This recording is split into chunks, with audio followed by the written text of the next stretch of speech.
Oke, di video kali ini kita akan membahas tentang the internet. Jadi, apa itu internet? Internet itu sepenuhnya mengubah cara orang berinteraksi dan terhubung. Mungkin dari kalian bertanya-tanya, bagaimana cara kerjanya? Bagaimana komputer di seluruh dunia sebenarnya itu berkomunikasi satu sama lain? Dan pada video kali ini kita akan menjawab pertanyaan tersebut. Yang akan kita pelajari pada video kali ini ada beberapa bagian. Bagian pertama yaitu tentang HTTP dan HTML, tentang penjelajahan web melibatkan serangkaian protokol dan teknologi yang bekerja bersama untuk memungkinkan komunikasi antara komputer di seluruh dunia. Lalu, bagian yang kedua, kita akan bahas tentang encryption and public key. Internet adalah sistem yang terbuka dan umum. Kita semua mengirim dan menerima informasi melalui kabel dan koneksi bersama. Meskipun internet adalah sistem terbuka, kita masih sering bertukar data pribadi, seperti nomor kartu kredit, informasi bank, kata sandi, dan email. Jadi, bagaimana semuanya data pribadi ini dijaga kerahasiaannya akan dibahas pada bagian encryption and public key. Lalu kemudian, di bagian ketiga akan membahas tentang cybersecurity and crime. Tentunya pada zaman sekarang, di era perkembangan teknologi, kejahatan cyber saat ini menyebabkan masalah yang besar bagi masyarakat, baik itu secara personal, finansial, dan bahkan masalah keamanan negara. Hanya dalam beberapa tahun belakangan, ratusan juta kartu kredit telah dicuri, puluhan juta nomor keamanan sosial dan catatan kesehatan dibobol. Bahkan mesin sentrifugal nuklir telah direntas, dan drone udara tanpa awak telah dibajak. Karenanya kita akan belajar hal tersebut di cybersecurity and crime. Bagian terakhir yaitu how search works. Search works bekerja dengan cara mengumpulkan informasi tentang halaman-halaman web di internet, kemudian menggunakan algoritma untuk menentukan halaman-halaman mana yang paling relevan dengan cookies yang pengguna cari. Mungkin kita akan langsung mulai di bagian yang pertama, HTTP dan HTML. Pada HTTP dan HTML ini yang akan kita bahas yaitu tentang web. Jadi, poin-poin apa saja yang akan kita bahas? Pertama, komponen yang terlibat itu ada browser web dan URL, yang merupakan proses dimulainya dengan membuka browser web dan memasukkan URL atau yang kita kenal Uniform Resource Locator dari situs web yang ingin dikunjungi. Contohnya seperti website tumblr.com, detik.com, dan sebagainya. Lalu poin kedua ada HTTP, Hypertext Transfer Protocol. Merupakan browser mengirimkan permintaan HTTP ke server situs web yang dimaksud untuk mendapatkan halaman web. Jadi HTTP sendiri itu adalah bahasa yang digunakan komputer untuk meminta dokumen dari komputer lain. Kemudian poin ketiga, HTML, Hypertext Markup Language. HTML ini merupakan bahasa yang digunakan dalam pemrograman, khususnya juga dalam membuat website. Jadi, saat server merespon dengan mengirimkan halaman web dalam bentuk HTML, HTML ini digunakan untuk mengatur tampilan dan struktur halaman web. Seperti judul tuh, ada teks yang tebal, ada tautan, atau link, ada gambar, dan elemen lain.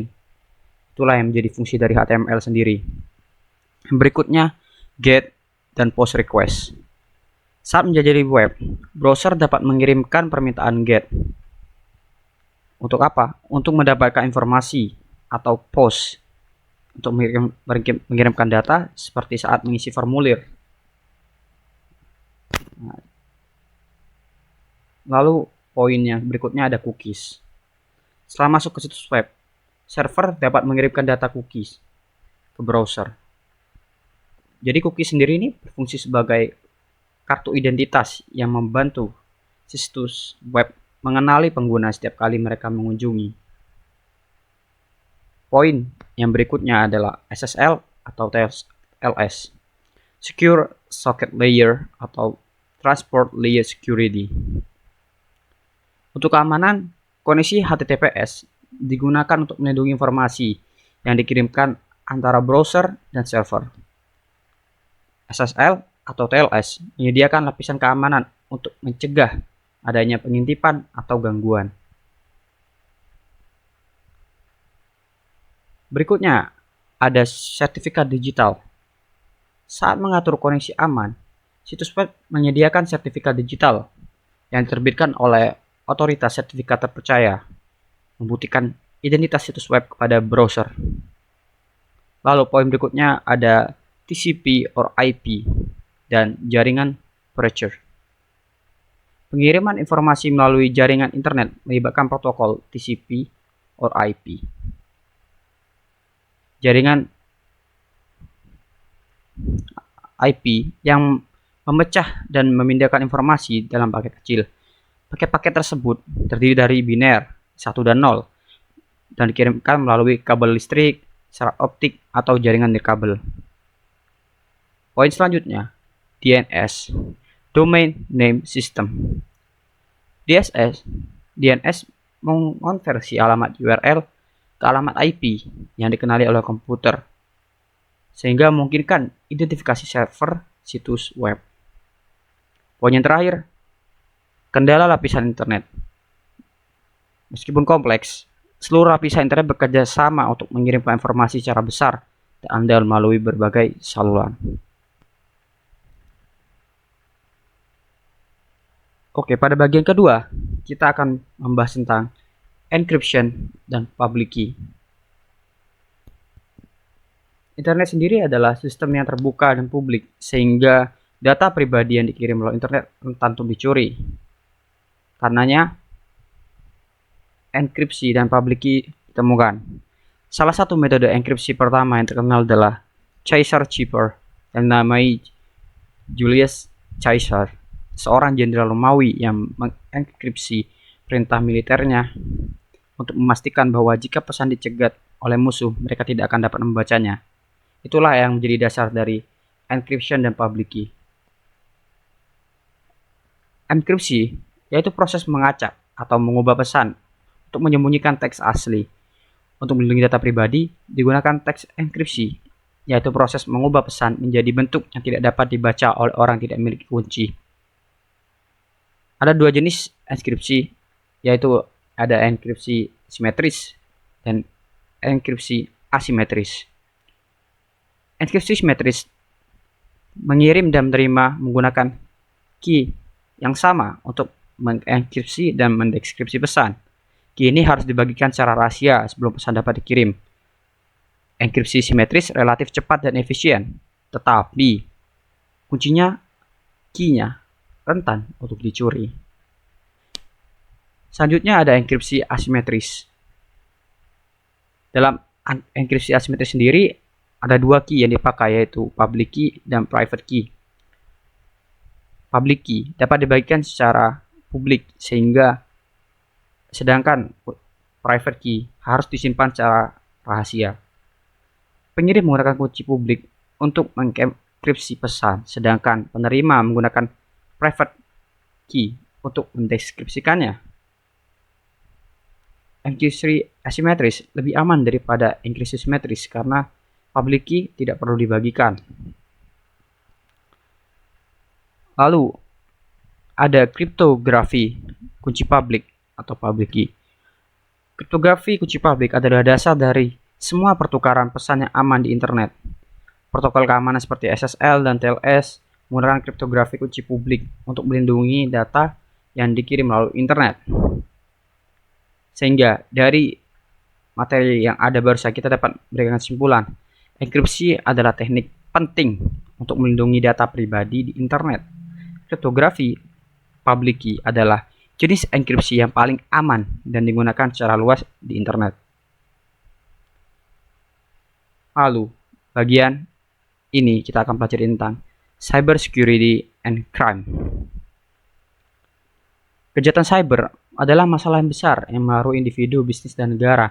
Kejahatan cyber dapat dilakukan oleh siapa saja dan teroris hingga remaja. Ada beberapa jenis kejahatan cyber. Ada termasuk virus, serangan penolakan layanan, dan penipuan pengelabuan. Jadi virus sendiri itu adalah program yang dapat menginfeksi komputer dan menyebarkan diri. Sehingga serangan penolakan layanan juga merupakan upaya untuk melumpuhkan situs web dengan membanjirinya dengan permintaan. Penipuan pengelabuan merupakan upaya untuk menipu orang untuk membagikan informasi pribadi secara sensitif. Tiga hal tersebut merupakan jenis-jenis kejahatan cyber yang marak dilakukan pada zaman sekarang. Lalu langkah-langkah apa yang dapat kita lakukan untuk melindungi dari cyber crime ini? Tentunya kita membutuhkan cyber security.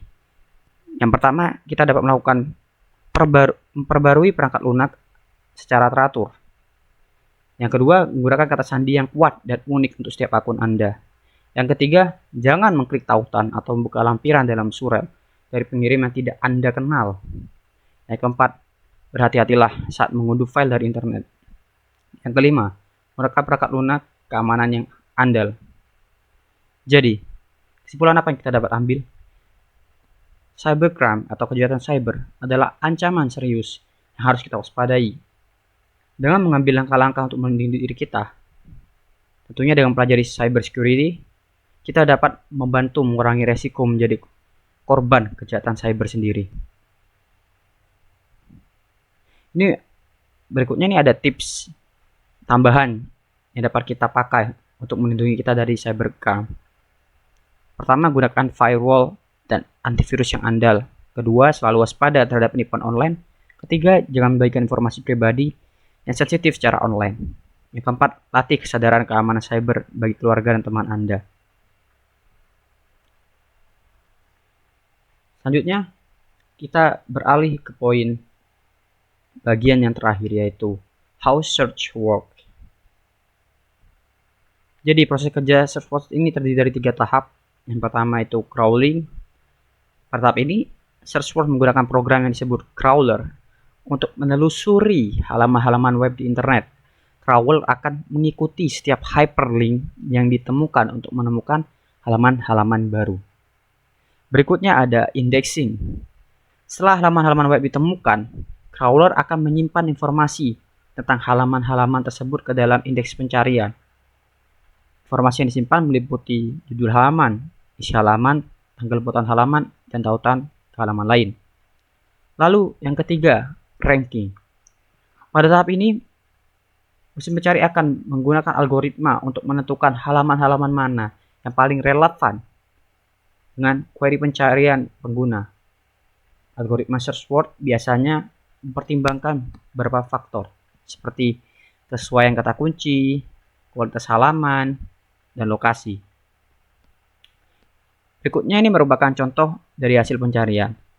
Jika pengguna mencari berapa lama waktu yang dibutuhkan untuk pergi ke Mars,